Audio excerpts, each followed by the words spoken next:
Pernah nggak kamu mengalami nervous ya? Kamu waktu dalam sidang itu justru kamu yang bimbingannya dicerca habis atau dibantai? No way.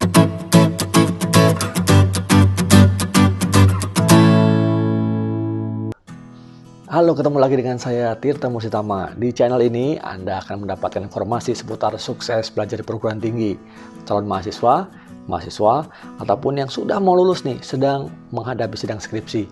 Sekali lagi, saya akan bahas tentang hal-hal agar Anda sukses presentasi sidang skripsi Anda. Simak terus sampai akhir. Pernah nggak kamu mengalami gugup, rasanya nervous banget mau sidang skripsi? Wajar kalau kamu mengalami itu. Semua orang pernah merasakan itu. Mungkin juga itu yang kamu rasakan. Nah, tapi gimana caranya menghilangkan rasa-rasa nervous dan kamu tetap pede? Ya. Nah, yang pertama adalah mindset. Kita harus punya mindset yang positif. Kita punya mindset bahwa kita bisa presentasi dengan baik. Hilangkan semua kekhawatiran-kekhawatiran itu. Karena semuanya pada dasarnya ada di pola pikir kita. Ada di cara kita memandang.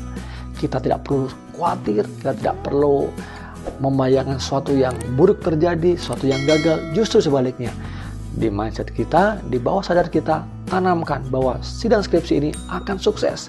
Saya akan bisa presentasi dengan baik, saya akan bisa menjawab pertanyaan-pertanyaan Dewan Penguji dengan baik, dan saya akan lulus dengan baik.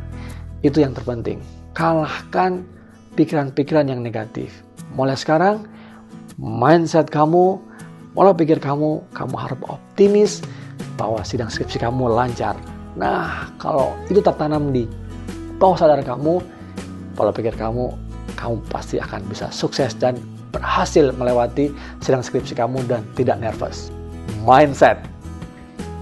Hal yang kedua, kamu harus sadar siapa diri kamu. Kamu harus menyadari diri kamu bahwa dalam konteks sidang skripsi ini, kamu adalah orang yang paling tahu menyusun skripsi kamu. Memang kamu dibimbing oleh dosen pembimbing. Nah, kamu harus percaya diri bahwa skripsi kamu ini sudah layak untuk diujikan. Jadi, kamu nanti menjelaskan skripsi kamu, hasil penelitian kamu yang sudah dibimbing oleh dosen pembimbing. Ketika dosen pembimbing menandatangani lembar pengesahan dan layak diuji, artinya dosen pembimbing kamu juga sudah mendukung bahwa skripsi kamu ini hampir dipastikan, ya, sebagian besar deh, 80% deh, kalau nggak 90%, itu adalah hasil penelitian yang baik atau hasil pemikiran yang baik yang kemudian nanti sudah layak diuji dan kemungkinan besar bisa lulus. Itu dulu yang paling penting. Kenali diri kamu yang melakukan riset ini, karena kamu yang memahami riset ini, maka kamu harus bertindak, kamu harus berlaku bahwa kamu yang paling tahu. Poin yang ketiga adalah sadari lingkungan kamu. Kamu harus tahu, kenali lingkungan kamu. Dalam konteks ini, lingkungan kamu adalah dosen pembimbing, dosen penguji. Kalau dalam sidang skripsi nanti ada dewan pembimbing juga, artinya ada dosen pembimbing, maka kamu tenang. Kamu lebih tenang. Kenapa? Karena dosen pembimbing akan mendukung kamu, pasti akan backup kamu. Kenapa? Ya ini kan bimbingan dia gitu. Gak mungkin dong waktu dalam sidang itu justru kamu yang bimbingannya dicerca habis atau dibantai. No way, gak mungkin. Nah, tapi kalau misalnya dalam sidang skripsi tidak ada dosen pembimbing, misalnya hanya ada dewan penguji, kamu harus ingat bahwa dewan penguji dalam aturan pengujian skripsi hanya akan menguji hal-hal sebatas dalam skripsi itu, dalam naskah skripsi itu. Jadi jangan khawatir. Makanya kuasai naskah skripsi dengan baik. Kalau itu kamu lakukan sendiri, kamu kerjakan sendiri dengan bimbingan dosen pembimbing, maka kembali ke poin 2 tadi. Kenali diri kamu akan beres. Ya. Jadi tidak perlu khawatir. Kembali kepada poin 1, mindset. Poin keempat, nah ini juga penting. Kamu harus rileks. Lakukan relaksasi. Jangan terlalu banyak khawatir. Gimana caranya dong? Oke, caranya yang paling sederhana, yang sering saya lakukan dan juga yang sering banyak tahu. Kamu juga bisa cari di YouTube banyak sekali gimana caranya relaksasi. Tapi yang sederhana adalah duduk dengan pose yang enak, yang nyaman, ya. Tutup mata kamu, tarik nafas dalam-dalam dari hidung. Nah, tarik nafas dalam-dalam dan pelan-pelan tarik nafasnya ya. Nah, kedua tangan mungkin bisa di atas paha kamu gitu ya. Nah, kemudian tarik nafas, ya. Tutup mata, tarik nafas dalam-dalam, tenang. Bayangkan hal-hal yang positif ketika kamu menarik nafas itu, dan masuk dalam hati, ya, dalam pikiran kamu bahwa kamu akan lulus. Bayangkan sesuatu yang membahagiakan, bahwa nanti orang tua kamu akan senang kalau kamu lulus, kamu wisuda, kamu juga menghasilkan nilai yang baik. Habis itu kamu akan melangkah lebih jauh dalam kehidupan kamu. Jadi hal-hal yang positif, ya. Nah, ketika kamu tarik nafas sudah penuh, rasanya udah penuh, ya, dan kamu ingin mengeluarkan unek-unek kamu, ya, napas tadi yang tertahan sampai di diafragma, di bawah perut, kemudian kamu keluarkan pelan-pelan dari mulut, ya, pelan-pelan, ya. Ketika kamu mengeluarkan itu dari mulut, keluarkan kekhawatiran kamu, ketakutan akan gagal, kekhawatiran kamu bahwa ujian ini akan dibantai habis, ya, kamu akan dicerca habis oleh dosen penguji, ya. Keluarkan itu. Kekhawatiran kamu akan kegagalan, kekhawatiran kamu orang tua akan marah, atau teman-teman kamu kecewa, atau kamu kecewa, keluarkan semua, ya.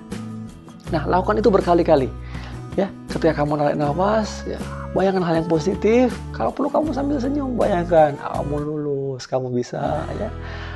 Tenang, ya. Connect ke dalam bawah sadar kamu, ya. Tenang saja. Kemudian keluarkan pelan-pelan. Nah, tentu bagi pertama-tama yang melakukan itu tentu akan sulit. Tapi coba dengan tenang, tarik nafasnya juga tenang, keluarkannya juga tenang, pelan-pelan, ya. Jangan terburu-buru. Nanti kalau rasanya masih tersengal-sengal, berarti belum pas. Lakukan terus berkali-kali. Nah, semoga dengan latihan pernapasan ini kamu lebih rileks. Dan yang penting, rasa kekhawatiran kamu hilang. Kembali lagi, connect ke poin pertama, mindset kamu, bawah sadar kamu. Karena itu, bawah sadar kamu, bawah sadar kita sebenarnya yang menentukan langkah-langkah kita, buat kita mindset kita lebih terbuka dan kita lebih optimis. Nah, poin yang terakhir, yang gak kalah penting, tentu apa? Kita manusia, kita hamba Tuhan, kita hamba Allah, ya. Kita berdoa.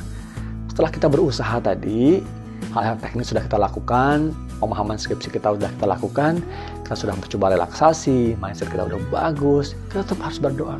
Kita ini manusia, ya, masih ada kekuatan yang lebih besar, pencipta kita yang lebih hebat. Kita doa, ya, kita mohon kepada Allah, kepada Tuhan yang Maha Kuasa, agar dimudahkan, dilancarkan. Ya, doakan juga, ini penting nih, ini penting banget. Doakan juga pembimbing atau penguji, ya. Lunakkan hati mereka agar waktu pengujian akan berjalan dengan enak. Selalu berikan kemudahan, senyum. Doakan orang-orang yang akan membantu kita. Jangan malah didoakan yang buruk-buruk, ya.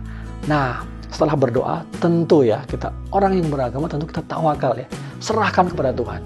Serahkan apa yang akan terjadi, itu pasti akan terjadi. Disitulah takdir. Kita sudah berusaha, sudah berdoa dengan baik, usahanya terbaik. Nanti apapun hasilnya, itu adalah takdir kita. Ya, insya Allah, ya, kita sudah berusaha dengan baik, kerja keras, berdoa, insya Allah hasilnya juga positif. Nah, itulah yang paling penting. 5 hal, aspek non-teknis yang bisa membuat kamu lebih pede, kamu lebih siap menghadapi sidang skripsi. Percaya atau tidak? Boleh saja, silahkan coba dulu. Kalau bermanfaat, silahkan kamu like, subscribe, ya, dan share. Berikan komentar juga. Kalau kamu sudah melakukan ini, misalnya ada punya hal-hal lain atau komentar-komentar lain, silahkan, ya, berikan komentar di video ini. Sampai ketemu, saya doakan kamu sukses sidang skripsinya. Sampai ketemu di video-video berikutnya. Bye!